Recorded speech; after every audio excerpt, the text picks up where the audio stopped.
sudah memutuskan bahwa yang diangkat itu selain si tumornya adalah kelenjar anak ginjal yang menyebabkan dia hipertensi. Bayi tensinya 150.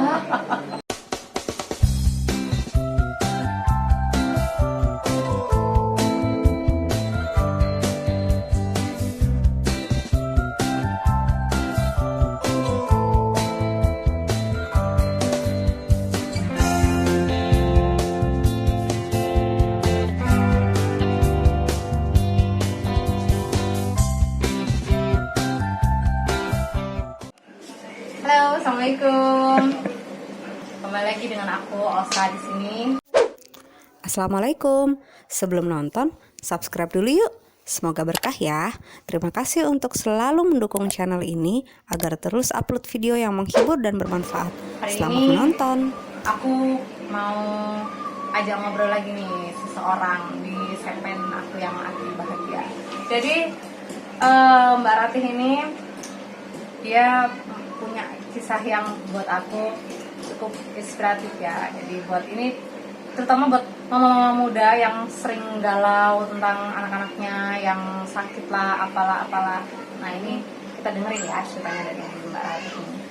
Hamil Khadijah aku sudah resign dari kerja, jadi hamilnya tuh benar-benar nyantai, benar-benar nggak ada masalah sama sekali, mulus banget. Kalau alhamdulillah dia lahirnya juga operasi ya, tapi lahirnya juga gendut 3,4, makanya gede banget waktu itu hamilnya. Nah waktu seminggu pertama itu nggak curiga apa-apa. Waktu minggu yang kedua itu waktu kan ibu terus yang mandiin selama 2 minggu pertama itu. 2 minggu, masuk minggu kedua itu ibu mulai curiga, kok perutnya keras ya. Feeling seorang ibu itu kan lebih kuat ya. Apalagi kok udah jadi nenek. Ibu tuh terus aja, coba bawa ke dokter anak aja deh yang ini biar tahu ini anak kenapa. Nggak mungkin perutnya gendut kayak gitu ngomong gitu, karena emang dia gendut, nyusunya juga kuat, nggak pernah rewel, nggak pernah nangis, nggak pernah demam, pokoknya lancar aja lah gitu loh. Cuman seminggu pertama aja dia kuning, tapi setelah itu nggak apa-apa. Nah, aku datang ke dokternya Nura, dokter anaknya Nura yang pegang Nura dari lahir. Dia bilang ini nggak normal bu. Nah dari situ sudah kayak dong gitu, ini nggak normal bu. Nggak normalnya kenapa dok? Bukan seperti ini perut bayi itu harusnya. Dan dia ngeras, harusnya dia tetap empuk, tetap lembut. Kalau dipijit itu dokter bisa ngerasain ini ginjalnya, ini ususnya. Ketahuan Aku disuruh SG abdomen, tenaga. Aku SG abdomen, hasil USG-nya aku bawa ke dokter itu dan ternyata ada benda asing di situ. Sesuatu benda asing yang menempel di ginjal itu dibilang tumor.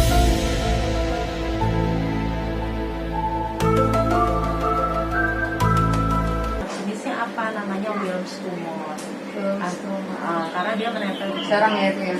Ya, browsing akhirnya ternyata tumor itu termasuk tumor jenis langka dan bukan genetik, jadi bawaan.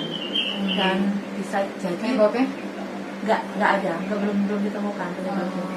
Nah, jadi dari 10.000 kelahiran mungkin ada 1 yang kayak gitu. 10.000, bukan 1.000. Bukan 10.000 kalau nggak salah juga udah. Nah udah, terus dari dokter spesialis anak itu menyarankan aku untuk konsul ke dokter spesialis anak khusus tumor dan kanker anak. Jadi dokter spesialis anak yang dia konsultan khusus tumor dan kanker anak. Dia benar-benar khusus ya, profesor.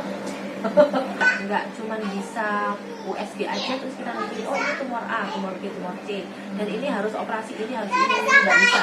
Jadi dia harus ada tes darah, harus diambil sampel tumornya, terus harus CT scan, harus USG lagi, baru kita bisa tetapkan ini tumor apa dan penanganannya bagaimana. Tapi kalau dari saya, kalau memang benar ini diagnosanya Wilms tumor, berarti ginjalnya harus diangkat. Yang ditempelin si tumor ini harus diangkat. Nah itu udah kayak Rasanya mau apa? kiamat. Aduh, pulang dari sana di dalam taksi cuma nangis aja. Setelah melewati beberapa screening sampai 2 mingguan lah, 2 mingguan. Apa segala macam ya, tes darah ini itu. Yang aku yang nggak teganya itu anak sekecil itu diambil darah, kalau nggak keluar tuh harus diperes loh darahnya loh, bener loh. Itu yang aku bikin. Waktu itu intinya Iya, waktu dia tes yang apa gitu sampai lupa lah, saking hampir 2 hari sekali dicubles diambil darahnya, tes macem-macem. 2 bulan loh. Iya 2 bulan tuh. Berapa, 3 bulan? 3 bulan? Belum 3 bulan. 2 bulan karena harus screening itu kan dan sebagainya, sampai yang paling parah itu ya waktu mau CT scan kan dia harus dibius. Dari hasil tes itu ternyata dia adalah tumor teratoma ternyata. Tapi bukan Wilms. Bukan Wilms. Apalagi itu browsing lah aku. Oh, teratoma ini ternyata lebih parah daripada Wilms tumor. Iya. Lebih langka lagi. Lebih langka lagi. Nah, jadi teratoma itu jadi gini, teratoma itu tumor yang hampir sempurna dalam arti dia membentuk seperti organ tubuh manusia. Gitu. Aku sudah baca itu sebelum Hadijah dioperasi. Dan ternyata setelah Hadijah dioperasi, hasil tes patologi anatominya, hasil tes PA-nya itu dari tumor yang diangkat itu beneran. Jadi dia tuh ada jaringan otak, ada jaringan rambut, ada tulang rawan, terus Dan kayak manusia. Iya, dan fotonya nggak boleh dipublish ya, tapi aku udah lihat waktu itu fotonya, dan tumornya itu diminta sama rumah sakit Dr. Sutomo, nggak boleh dibawa pulang karena ini special case. Dia ternyata kayak ngawang gitu loh, nggak nempel banget. Jadi memang dia nempel di ginjal, tapi dia tidak merusak ginjal. Nah, di ginjal itu tidak perlu mengangkat ginjal. betul, dan di ginjal itu ada yang namanya kelenjar anak ginjal. Nah, kelenjar anak ginjal yang ditempeli si tumor teratoma ini diduga sudah bermutasi menjadi bentuk seperti tumor. Jadi kata dokternya gampangannya bentuknya udah gak karu-karuan bu, gitu. Sehingga harus kami angkat. Nah, dari dokter bedah memutuskan bahwa yang diangkat itu selain si tumornya adalah kelenjar anak ginjal yang menyebabkan dia hipertensi. Bayi tensinya 150. Sumpah mbak? Iya, harusnya bayi itu paling tinggi 90, bawahnya 50. Hadijah sampai 2 bulan loh. 150. Jadi 2,5 ya? Masuk 3 ya? Masuk 3. Masuk 3 ya? Masuk 3. Nah itu. Tapi kalau menurut dokter spesialis anak konsultan khusus ginjal bilang, bukan bu, itu bukan kelenjar anak ginjal kok. Dia bilang, kelenjar anak ginjalnya masih ada, cuman bentuk ginjalnya aja yang gepeng, Mewah gitu. jadi kalau di sama tumornya. iya, kalau di ya? foto CT scan tuh gini loh, kalau nggak salah ginjal itu. Nah yang satu tuh gini, Oh. satunya bulat sempurna. Nah Terus diapain supaya dia bisa bulat lagi? Apa dibiarin aja? dokter ginjalnya bilang belum tahu. Tapi selama fungsi ginjalnya bekerja dengan baik, kita tidak perlu khawatir. Karena banyak juga anak-anak yang hidup dengan satu ginjal sehat sampai sekarang, sampai dia dewasa juga sehat.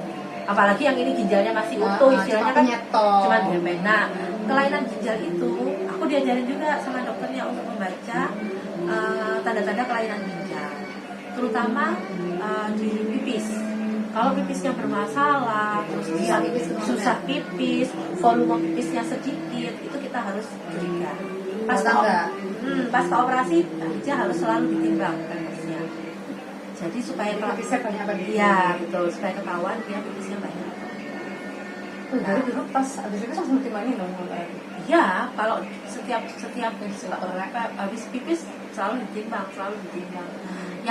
Yang dulu aku dulu tidak bisa menerima, dan benar-benar udah habis aku, maksudku udah hatiku habis, sudah semuanya habis. Itu waktu dokter bilang sebelum operasi, bu, sebelum operasi kita nggak tahu si tumor ini nempel di mana. Kalaupun ternyata dia terlalu beresiko, ya mungkin anak itu tidak bisa selamat. Wow, jadi ya itu sudah ayah tambah Ya lagi, apa itu rasanya? ditambah lagi ayahnya Nura bilang gini, dah kamu harus ikhlas, kamu harus rela. Apa? Aku bilang gitu. Oh, orang ini kan berantem ternyata.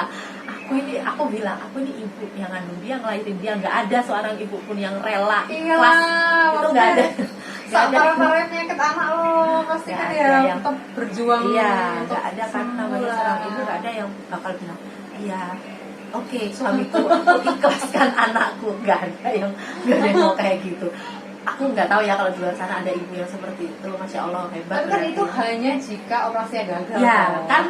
karena Apa tim dokter kemungkinannya yang nanti? hebat-hebat itu ya masya Allah, tim dokter yang hebat-hebat itu selalu memberikan kami pandangan resiko terburuk. Tempat aku serahin Khadijah ke dokter anestesi, itu dokter anestesi Udah sudah pasrah bilang, langsung. ya dokter anestesinya sudah bilang apa, Bu percaya sama kita ya, kita pasti lakukan yang terbaik. Jadi ya itu sudah Kayak apa rasanya? di bawah itu udah. Kamu nggak ada waktu itu ya, kamu lagi Nggak pulang ada. kampung ya, Nggak ada. lagi pulang ke Jakarta waktu itu. Ya, Iya lagi pulang. Lupa.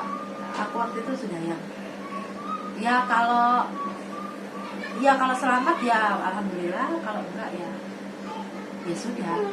Itu sudah.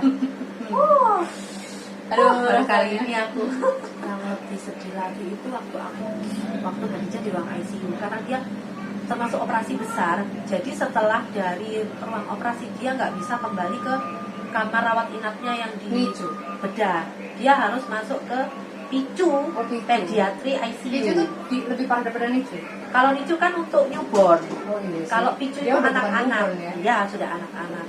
Nah, setelah dia sudah bisa kentut, kateter dilepas, dia bilang apa, dokternya bilang, tapi alat-alat pendeteksi macam-macam itu termasuk, nyala. karena tensinya dia masih tinggi. Aku sudah boleh disusuin, oke. Dengan santainya aku naik ke kasurnya, diprit, Bu Aisyah. Kenapa sus? Ibu maaf, itu tidak boleh naik ke atas ranjang. Loh, saya ini mau nyusuin. Iya, Bu, Maksudnya kan kalau cuma bisa- duduk aja kan? Iya, maksudnya Nggak itu boleh. dipangku.